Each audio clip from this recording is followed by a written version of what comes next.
ബഹുമാനപ്പെട്ട മുഖ്യമന്ത്രി പിണറായി വിജയനെ സംബന്ധിച്ചിടത്തോളം ധാരാളം കേസുകളുണ്ട്.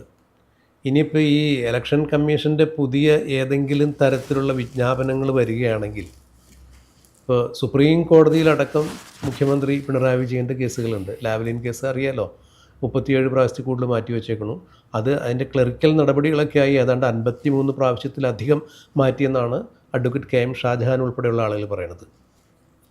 അപ്പോൾ ഇതുപോലെ നിരവധി കേസുകളൊക്കെ മുഖ്യമന്ത്രി പിണറായി വിജയൻ്റെ തലയിലുള്ളപ്പോൾ അദ്ദേഹത്തിൻ്റെ അനാരോഗ്യം ഒരു വലിയ പ്രശ്നം കൂടിയാണ്. അദ്ദേഹം വളരെ ബുദ്ധിമുട്ടിയൊക്കെയാണ് നടക്കുന്നത് നമ്മൾ കാണുന്നത്. കൂടാതെ അദ്ദേഹം ഇപ്പോൾ ചികിത്സയിലാണ് അമേരിക്കയിൽ.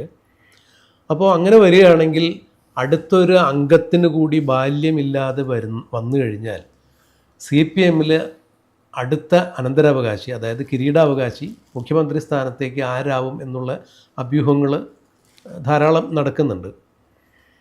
ഈ അഭ്യൂഹം എന്ത് തന്നെയായാലും എനിക്ക് ശേഷം ആര് വരണ്ട എന്നുള്ള ഒരു തീരുമാനം മുഖ്യമന്ത്രി പിണറായി വിജയൻ എടുത്തിട്ടുണ്ട് എന്നുള്ളതാണ് അദ്ദേഹത്തിൻ്റെ ചില പ്രവർത്തനങ്ങൾ കാണുമ്പോൾ നമുക്ക് തോന്നുന്നത്. ഒരു കാരണവശാലും ഇത് ഇടതുപക്ഷക്കാർ അംഗീകരിച്ച് തരില്ല, ഇത് പാർട്ടി വേറെയാണ്, ഈ പാർട്ടിയെക്കുറിച്ച് നിങ്ങൾക്കൊരു ചുക്കും അറിയില്ല എന്നൊക്കെ അവർ പറയും, നമ്മൾ നിഷേധിക്കുന്നില്ല.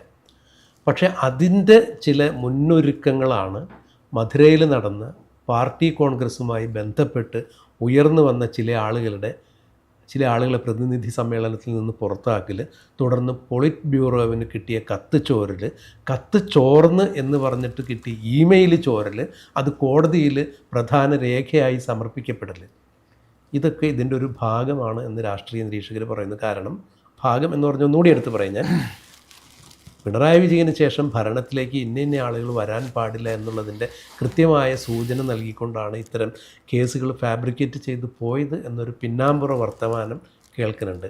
ഒരു ഇടതുപക്ഷ ചിന്താഗതിക്കാരൻ എന്ന രീതിയിൽ, ഒരു സീനിയർ ജേർണലിസ്റ്റ് എന്ന രീതിയിൽ എന്താണ് അയ്യപ്പൻ്റെ അഭിപ്രായം? പ്രദീപ്, ഇതിൽ പാർട്ടി കോൺഗ്രസ്സിൽ പ്രദീപ് പറയാതെ പറഞ്ഞു വെച്ച കാര്യം എന്ന് പറഞ്ഞാൽ, പാർട്ടി കോൺഗ്രസ്സിൽ വന്ന ബിജു കൃഷ്ണൻ എന്ന പത്തനംതിട്ടക്കാരനായ പ്രതിനിധി, രാജേഷ് കൃഷ്ണൻ രാജേഷ് കൃഷ്ണൻ എന്ന പ്രതിനിധി, അദ്ദേഹം UN പ്രതിനിധിയായിട്ടാണ് വരുന്നത്. അപ്പോൾ അദ്ദേഹം ചെന്നൈയിലെ ഒരു വ്യവസായിയുടെ കുടുംബത്തിനെ പറ്റിച്ച കഥ, ശേഷം അദ്ദേഹം കൊടുത്ത കത്തിലുണ്ടായിരുന്നത് MV ഗോവിന്ദൻ എന്ന പാർട്ടി സെക്രട്ടറിയുടെ മകനെക്കുറിച്ചുള്ള പരാമർശം. മലയാള സിനിമയായി വളരെ അടുത്ത ബന്ധമുള്ള ആൾ കൂടിയാണ് അദ്ദേഹത്തിൻ്റെ ഭാര്യ. അദ്ദേഹം മലയാള സിനിമയിൽ മമ്മൂട്ടി അഭിനയിച്ച ഒരു ചിത്രത്തിന്റെ സംവിധായികയാണ് അദ്ദേഹത്തിന്റെ ഭാര്യ. അദ്ദേഹമാണ് മുതൽ മുടക്കിയത്. അദ്ദേഹത്തിനെ കൊണ്ട് കാശ് മുടക്കിച്ചതാരെന്ന് ചോദിച്ചാൽ ഈ രാജേഷ് കൃഷ്ണനാണ്. ആ ചിത്രത്തിന്റെ പേര് പോലെ തന്നെ അദ്ദേഹം തീർച്ചയായിട്ടും പുഴു എന്നാണ് ആ ചിത്രത്തിന്റെ പേര്. അപ്പോൾ ഇതിൽ നമുക്ക് പറഞ്ഞു വയ്ക്കാനുള്ളത്, ഈ പാർട്ടി കോൺഗ്രസ് നടക്കുന്നതിന് മുമ്പ് ഏറ്റവും കൂടുതൽ പാർട്ടിക്കകത്ത് നിന്നും പാർട്ടിക്ക് പുറത്തു നിന്നും നേരിട്ടല്ലെങ്കിലും പിണറായി വിജയനെതിരെ വല്ലാത്ത രീതിയിലുള്ള പടയൊരുക്കമുണ്ടായിരുന്നു. അതിനൊരു വേള നേതൃത്വം നൽകിയ ആള് ഈ MV ഗോവിന്ദനുമായിരുന്നു. പക്ഷേ പാർട്ടി കോൺഗ്രസ് കഴിഞ്ഞതോടെ MV ഗോവിന്ദൻ നിശബ്ദനായി. എങ്ങനെ?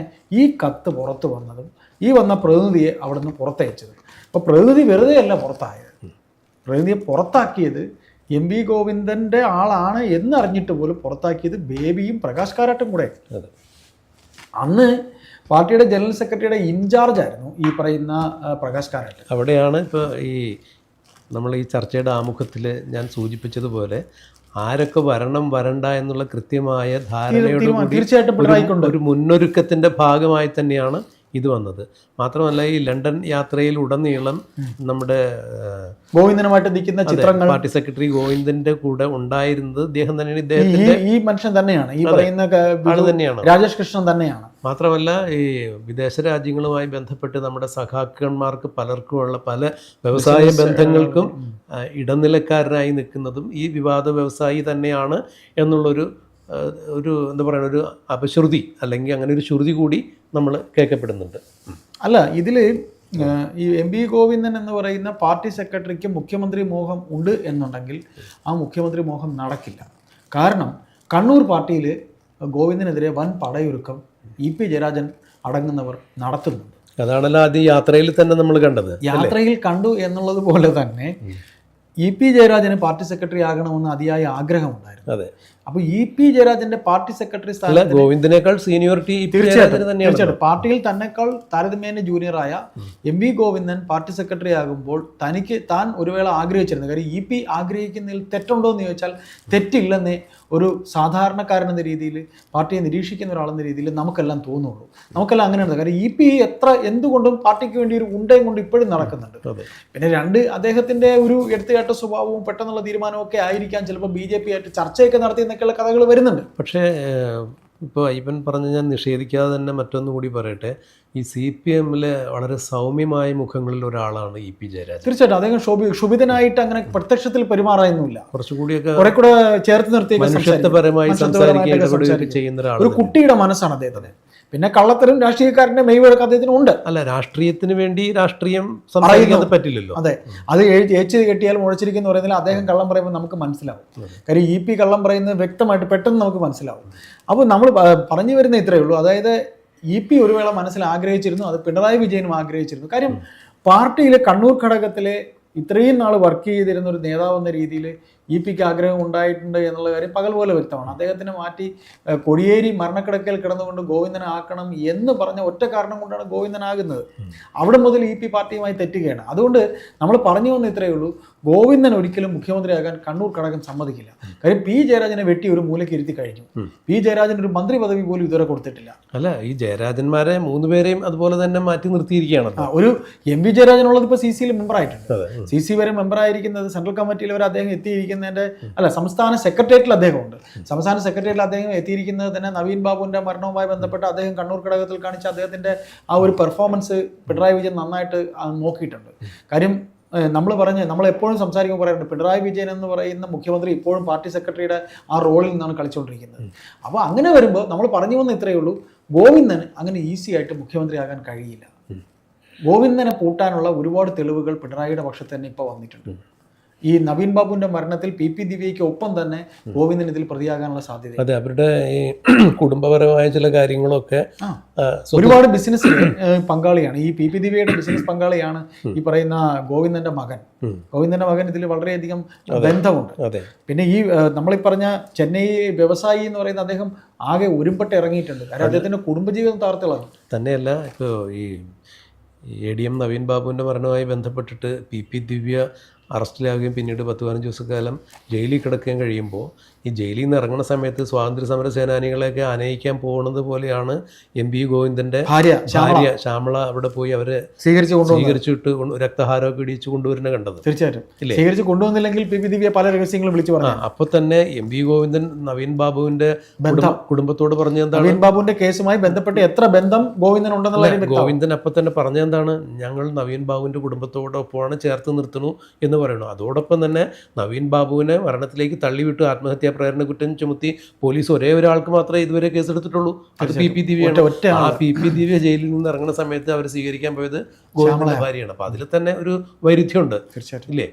അപ്പോൾ ഈ MV ഗോവിന്ദനെ സംബന്ധിച്ചിടത്തോളം പിണറായി വിജയൻ മനസ്സിലാക്കിയത്, അല്ലെങ്കിൽ പിണറായി വിജയൻ്റെ രീതികൾ, അദ്ദേഹത്തോട് അടുത്ത ചില കേന്ദ്രങ്ങൾ അല്ലെങ്കിൽ പാർട്ടിയുടെ പിന്നാമ്പുറങ്ങളിൽ നിന്നും നമുക്ക് ലഭിച്ച കാര്യം, ഇപ്പോൾ അനാരോഗ്യ നിമിത്തമോ അല്ലെങ്കിൽ ഈ കേസുകളുടെ ബാഹുല്യം നിമിത്തമോ അല്ലെങ്കിൽ പാർട്ടിയുടെ ഒരു തീരുമാനം നിമിത്തമോ ഏതെങ്കിലും ഒരു പിണറായി വിജയന് അനുകൂലമല്ലാത്തൊരു തീരുമാനം വരികയാണെങ്കിൽ തീർച്ചയായിട്ടും പാർട്ടിക്കൊരു തുടർഭരണം കിട്ടുകയാണെങ്കിൽ മുഖ്യമന്ത്രി ആരായിരിക്കണം എന്നുള്ള ചോദ്യത്തിന് ഒരു കാരണവശാലും അത് MV ഗോവിന്ദൻ ആകാൻ പാടില്ല എന്നുള്ള ദൃഢനിശ്ചയത്തോടു കൂടി തന്നെയാണ് ഇത്തരം ചില മുന്നൊരുക്കങ്ങൾ അവിടെ ഉണ്ടായത്. പിണറായി തന്നെ ഇടപെട്ട് നടത്തിയതാണോ എന്നൊരു സംശയം ഉണ്ടാകും. അതെ, കാരണം അത് ഇത്തരം ചില നമുക്ക് കിട്ടുന്ന വിശ്വസനീയമായ ചില വാർത്തകൾ കിട്ടുന്ന ചില ഉറവിടങ്ങൾ എല്ലാ മാധ്യമങ്ങൾക്കും ഉണ്ടാകുമല്ലോ. അതുപോലെ ചില സോഴ്സുകളിൽ നിന്ന് നമുക്ക് കിട്ടുന്ന കാര്യങ്ങൾ വെച്ച് നോക്കുമ്പോൾ അത് അങ്ങനെ തന്നെ ആകാനാണ് സാധ്യത എന്ന് അവർ അടിവരയിട്ട് പറയുന്നു.